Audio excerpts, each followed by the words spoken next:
Good morning, everyone. Good afternoon and good evening to other viewers and participants via Zoom who are in other time zones. We have not been meditating and reflecting on the diary of Saint Faustina for 2 days, and so I will try to present today diary entry number 831. O my Jesus, my soul was yearning for the days of trial, but do not leave me alone in the darkness of my soul. Rather, do you hold me firmly, close to yourself. Set a guard over my lips, so that the fragrance of my sufferings may be known and pleasing to you alone. O aking Jesus, ang aking kaluluwa ay nananabik sa mga araw ng pagsubok. Subalit huwag mo akong iwang mag-isa sa kadiliman ng aking kaluluwa. Sa halip, hawakan mo ako ng mahigpit na malapit sa iyo. Ipinid mo ang aking mga labi upang ang halimuyak ng aking mga pagdurusa ay manatili lamang at kalugod-lugod sa iyo. I will try to explain this entry using a text na isang tula na ginawa ni San Juan de la Cruz, Saint John of the Cross. Saint John of the Cross was one of those saints who passed through several levels of trials and difficulties na hindi siya isang simpleng santo o banal. Kilala natin siya bilang mga Pilipino, lagi nating pag sinasabing the ordinary person, no? Ang isang ordinaryong Pinoy, ang nire-refer natin yan sa pangalang Juan de la Cruz. Kaya nga yung mga tagline, no?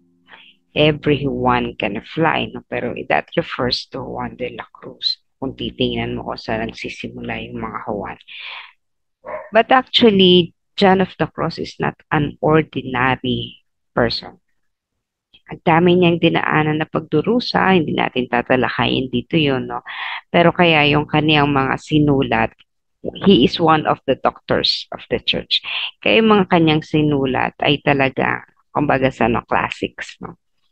It is one of the references whenever you would like to tread the spiritual path seriously. No, kailangan binabasa mo yan. So I will be sharing to you one stanza. Imagine, isang stanza lang to ng kanyang mahabang tula na ginawa niya habang siya ay nakapiit sa napakaliit na selda na located mismo sa kanilang kongregasyon. Kasi yung kanyang mga kasamahan sa kongregasyon, mga pari, no, sila mismo yung nagkulong sa kanya at nag-deny sa kanya ng kanyang maraming karapatan bilang tao.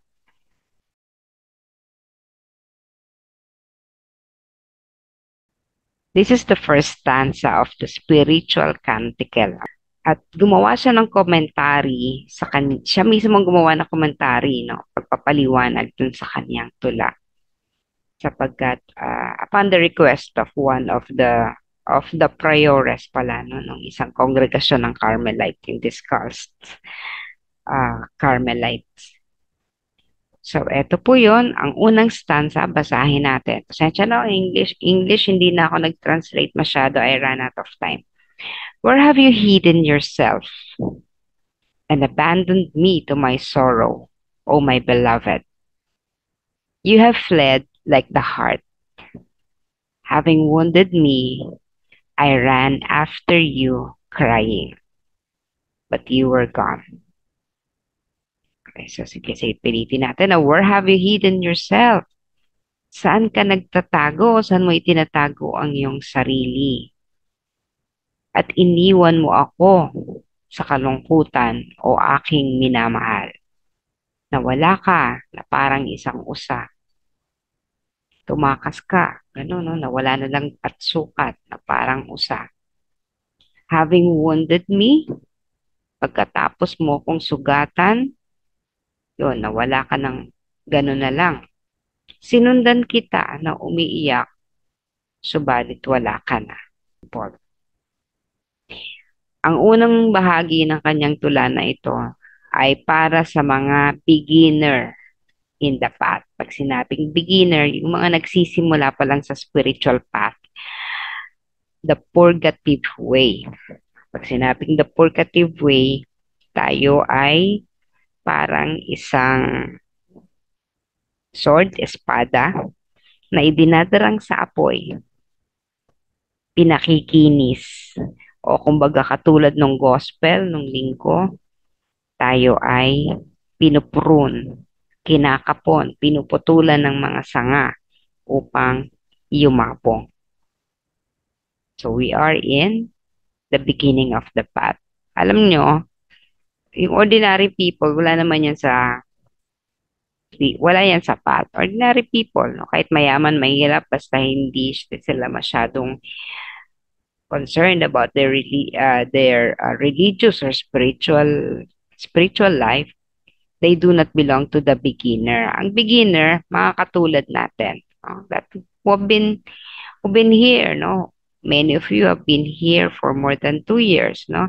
And prior to the 3 a.m., you have been doing a lot of things for the Lord. So, all of you belong to the beginners. Bakit ito ay beginner samantalang yung sinasabi ni Faustina, no, advanced na actually yon. Kaya lang kasi konti lang po kasi talaga ang umaabot doon sa level ni Faustina. But it is all about trials, yung sinabi niya about trials. Where have you hidden yourself? Saan mo tinatago ang sarili mo? Ito daw, sabi, according to Saint John, it is the revelation, the soul tayo, the living soul. The soul is asking the Lord to reveal the divine essence, whereas the Son of God is hidden. Hinihiling daw ng kaluluwa, those who are in the beginning of the path, the religious path, hinihiling ng kaluluwa kung saan nagkukubli, kung nasaan, no, ilantad mo, Panginoon, ang iyong divine essence o banal na esensya. Pag sinabing essence, ito yung kakanyahan. Ito yung pinaka pundasyon or karakter ng isang bagay. Ito yung bumubuo sa isang bagay. The essence. But this is divine essence. So this pertains to God. At sa Gospel, Saint John, ito yung tinatawag na bosom of the Father. No? Yung, kumbaga, sinapupunan. Kasi hindi naman pwedeng, we do not refer sinapupunan sa Father kasi lalaki. No? The bosom, yung sa atin, yung sinapupunan ng ina. No? Pero ito, the bosom of the Father, no? Yung mas dibdib. No? We refer to the dibdib na ng ama, kumbaga sentro, kung nasaan man siya, no? Kung saan siya nandoon, kung saan siya nagpupugad, kung saan siya naninirahan. Ipakita daw sa atin bilang kaluluwa. At kapag hiniling mo yan, hinihiling mo na rin kung nasaan nagtatago ang anak ng Diyos. The bosom of the Father is transcending all mortal vision, hidden from all human understanding. Ang dibdib, sentro ng ating Diyos Ama, hindi na makikita. Ito ay nakakubli mula sa lahat, no? And I say all human understanding. Kahit pagsamasamahin pa ang lahat ng ating kaalaman, pag-unawa ng tao. Kay Faustina, combined man and angels, no? Hindi natin maaarok at malalaman ang pinagtataguan, kinukublihan ng ating Panginoon. Sapagkat ito ay transcending all mortal vision, yung ating mga mata, no, the physical eyes, hindi yan makikita ng ating physical na mata. Huwag na tayong mangarap. Kumbaga sabi, in your dreams, but even in our dreams, hindi mo yan makikita.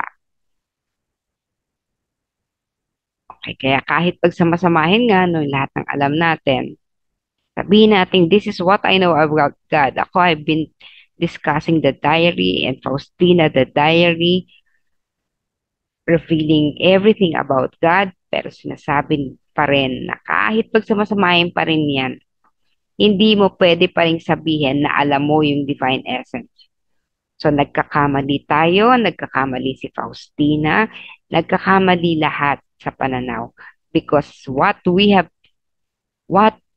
said all about God, sabihin na natin na experience natin, si Faustina, she had union with God, diba? Naabot ngayon. Pero, hindi pa iyon ang tinatawag na divine essence. Walang makapagbibigay ng kahulugan, definisyon, o kung saan man naroon, kung ano man itong tinatawag na divine essence.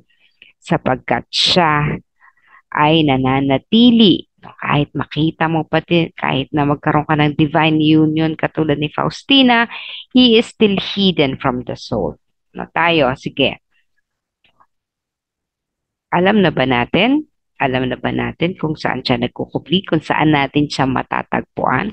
Kahit ako, di ba, pag dinidiscuss ko sa inyo, lagi akong based lang from nababasa. But I have never experienced it. Hindi ko pa po yan nararanasan. Ang lugar na ito kung saan nagkukubli ang Diyos ay ang lugar ng tinatawag na bridegroom, yung lalaking ikakasal. The bridegroom word. We refer to Jesus as the word. Ang berbo na nagkatawang tao. Word is berbo. At ang salita na nagkatawang tao ay walang iba kundi si Jesus. Siya ang bridegroom, no, na nagiintay sa harap ng altar, naghihintay sa kanyang nobya. Siya ang ating nobyo at tayo ang kanyang hinihintay na maging kaisa sa spiritual marriage o kasalang spiritual.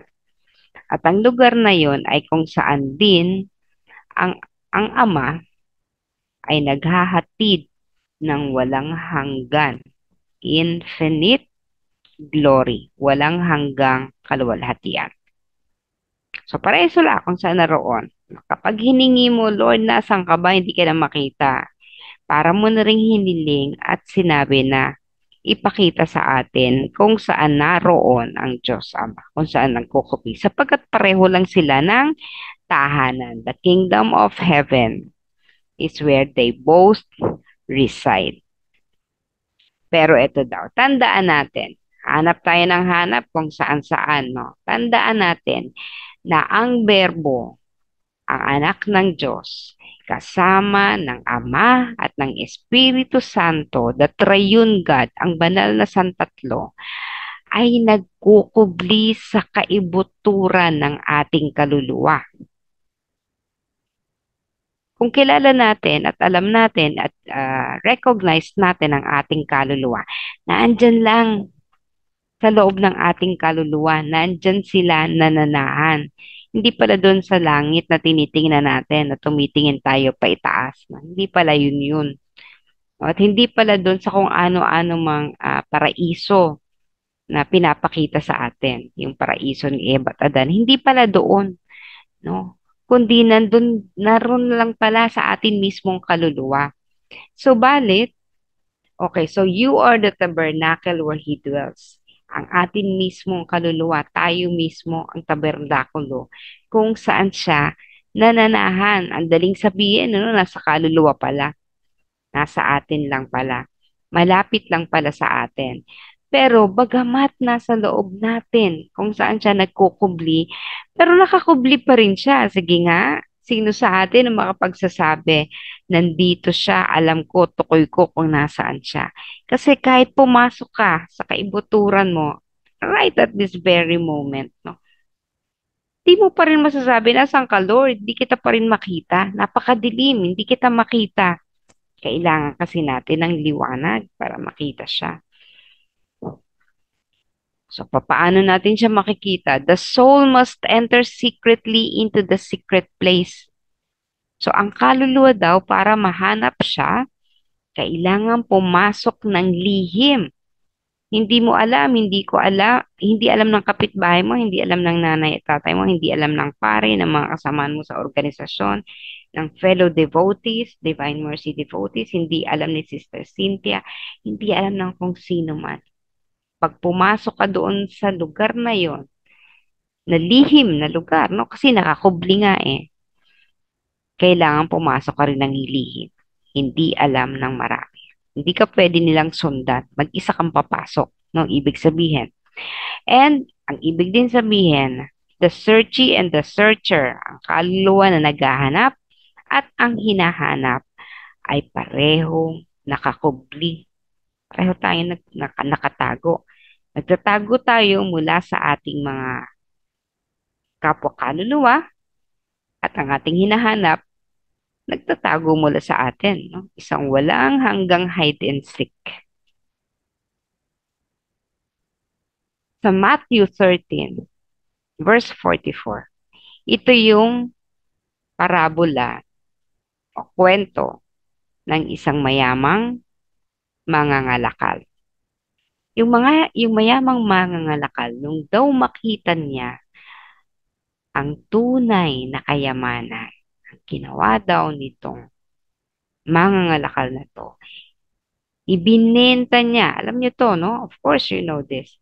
Ibinenta ng mayamang mangangalakal ang lahat ng kanyang ari-arian na, I repeat, lahat ng kanyang ari-arian. Wala siyang tinira. Binenta niya lahat yon at binili niya yung nasumpungan niyang kayamanan. The treasure.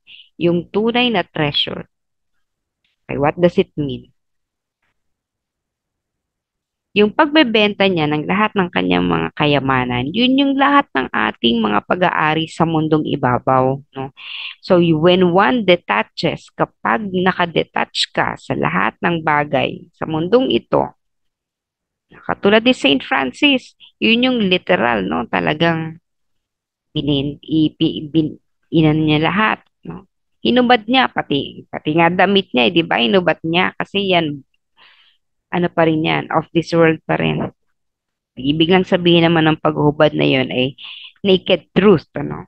And also completely detaching from all things in this world. So, kailangan makadetach tayo. Otherwise, we will not be able to see the true treasure. Di natin makikita ang tunay na kayamanan. Sapagkat kailangan muna natin humiwalay, no, itakwil ang lahat ng bagay sa mundo. Palawa, di lang yung mga bagay sa mundo ang kailangan mong kalimutan. Kailangan mo rin kalimutan ang sarili mo, lahat ng vanity mo, kung sanay ka na dala mo lagi yung mga makeup mo sa lahat ng ano, lakad mo, no? That too, you will have to detach. Kung dala mo lagi yung lahat ng mga beauty, ano mo, mga hikay-kit mo, that too, you will have to detach yourself. Kung sanay ka na may sasakyan, lahat ng bagay, pag bumibiyahe ka, nandun sa sasakyan, that too, you will have to detach.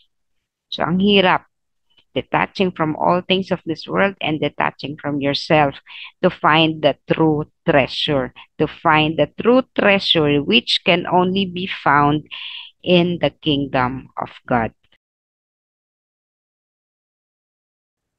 Sa Isaiah, sabi naman dito, no, meron yan sa Old Testament at merong counterpart din yan sa New Testament, sa Ebanghelyo. Sabi dito, so, una, sinabi natin, maging katulad noong rich merchant, no?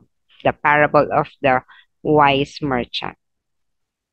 Isang paraan din para mahanap siya, itong Panginoon natin na nagkukubli, na kinukubli ang sarili. Pangalawa, na paraan ay, come, my people, enter your chambers and shut your doors behind you.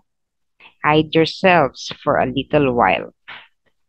Okay, sabi ng Panginoon, halika, aking mga anak. Pumasok ka sa iyong silid, no? Doon sa New Testament, pumasok ka sa iyong silid, saraduhan ang iyong mga bintana at pintuan. Shut your doors behind you. Isara ang pintuan at ikubli ang iyong sarili ng saglit. Ano ibig sabihin ng shutting your doors? Shutting your doors means close all your faculties. You close your eyes, your ears, your nose, your throat, everything in yourself, saratuhan mo yan. Sapagkat kung bukas yan, halimbawa bukas yung mata mo, nagninilay ka sa Panginoon, nakakita ka ng isang magandang babae. So, nalipat na yung mata mo dun sa magandang babae. Or, may ingay sa labas. No? Narinig mo yung ingay sa labas, na-distract ka, nawala ka na sa focus. So, you need to close all the faculties. Saraduhan mo lahat yung sarili mo para makapasok ka sa mundong yon. No? Pero, itinuturo din sa atin na kahit maingay ang mundo, maganda na matutunan natin na kahit maingay, alam mo kung paano hahanapin ang Diyos sa kabila ng ingay. So it is not literally finding that place in a in peace, no, or in silence. May mga panahon na nasa maingay kang lugar pero nakakapasok ka doon sa kaloob-looban ng iyong sarili kahit maingay. Pangalawa, bakit a little while? Hide yourselves for a little while. Okay, nasan ba tayo? Nasa mundong ibabaw tayo. Buhay natin saglit lang. Na 'di ba kahit umabot ka ng ako 55 years old, pero parang kailan lang. Ang bilis ng panahon. Hindi ko na malayan, 55 years na yung lumipas. Ganon din kayo. If you've been in your senior years, 'di ba hindi niyo naman namalayan, tapos na pala yung 60 years ko. Tapos for all you know, bukas wala na tayo. So it is very brief. Maigsing sandali lamang. Yun yung pagkakataon natin na sinasabi ng Panginoon, hide yourselves for a while. Kaya dapat itong sa mga panahong nandito tayo sa lupa, matutunan na natin na hanapin ang kinalulugaran ng ating Panginoon sa ating kaluluwa. Okay. Ito ang pangatlo, kung paano siya hahanapin. Seek Him in faith and love. These are the two guides of the blind. Hanapin daw natin siya sa pamagitan ng ating pananampalataya at pag-ibig. Ito ang dalawang gabay ng bulag, sapagkat tayo ay bulag. Sige nga, tagal-tagal na nating hinahanap ang Panginoon. Ako, ang tagal-tagal ko nang nagsasalita sa inyo tungkol sa Panginoon, tungkol sa Diyos. Pero hindi ko pa rin siya nakikita. Si Faustina, nakita niya si Jesus eh. Kaya iilan lang kasi talaga eh, yung pinahihintulutan at binibigyan ng grasya na makita ang Panginoong Hesus. Panginoong Hesus yun lang yun, no? Hindi ho yung Diyos Ama. Sapagkat makikita mo lang ang Diyos Ama kapag nakita mo si Jesus. At tayo, sinasabi naman sa atin ni Jesus, nakikita natin si Jesus sa ating kapatid, gaano mang kasama at kabuti sa ating kapwa, nakikita natin si Jesus. So, ganun. Ibig sabihin, invisible pa rin ang Panginoon. Hindi pa rin talaga nakikita ng ating physical eyes. Kung kaya, essentially, tayo ay bulag na naglalakad. Hindi natin alam. Sino ang mag-aakay sa atin? Kapwa bulag? Yung kapwa natin? Ikaw? Kayo na nasa 3 a.m.? Pare-pareho tayong bulag eh, di ba? Sino mag-aakay sa atin? E di pare-pareho tayong mahuhulog sa bangin pag nagkataon. So, paano daw ang gagawin natin bilang mga bulag? Mahahanap natin siya sa pamagitan ng ating pananampalataya. Faith. Ibig sabihin, kailangan itinatawag na blind faith, di ba? Pero hindi yung ibig sabihin na ano, no? Negative kasi yung connotation ng blind faith, but actually, connotation yan. Kasi nga hindi natin nakikita ang ating Panginoon, so we are literally blind. At ang pananampalataya lamang natin ang magbibigay sa atin ng napakaliit gatuldok na pangunawa tungkol sa Kanya. Okay. Pero yung faith na yan, binigay nga yan sa atin ng Panginoon when we were born and baptized. Kaya, inherent yan sa atin, natural na meron tayo niya. Okay, faith is, sabi dito, faith is the foot that journeys onwards to God. No, yung ating pananampalataya, kaya nga yan isang theological virtue eh. Talagang binigay yan sa ating likas ng Panginoon Wala yan, hindi yan na-cultivate natin. O hindi yan yung virtue na na-cultivate natin sa ating buhay. Ito ang virtue na ibinigay sa atin ng Diyos when we were baptized. Pero ang faith na yan nga ay subject to change kasi kapag tayo ay lumalaki, nalilimutan natin yan. Kung tayo ay malayo sa Diyos, lalo tayong napapalayo sa Diyos. Kung tayo ay nakakasimba naman ng madalas, no? Hindi nawawala ang pananampalatayang yan bagkus yumayabo. So we are able to travel. Yan yung paano nagagamit natin sa ating paglalakbay patungo sa Panginoon. Ano naman ang pag-ibig? Ang pag-ibig naman ang nagigiya sa atin, nagiging gabay natin, gabay ng ating mga paa, no, para maabot ang Panginoon. Ibig sabihin, kasama yung pagmamahal natin sa ating kapwa at pagmamahal natin sa Diyos. Kapag hindi natin minahal ang ating kapwa, hindi rin natin mahal ang Diyos. Hindi pwedeng sabihin mong I love God pero ang kapatid mo naman ay inaaway mo, di ba? So, hindi siya, kumbaga, logical. Hindi ganon. It doesn't follow na kung mahal mo ang Diyos, dapat mahal mo higit sa lahat ang iyong kapwa. Sapagkat nakikita mo sa iyong kapwa ang larawan ng ating Panginoon. Again, upang mahanap natin ang Panginoon, sa pangatlong paraan, hanapin natin siya sa pamamagitan ng ating pananampalataya at pag-ibig. Kasi nga, walang mag-aakay sa atin. Pagkat pare-pareho tayong bulag. Ang dami sa ating bulag, majority, dahil iilan lang naman ang nabigyan ng grasya para makakita. Okay, so that is how you search for God.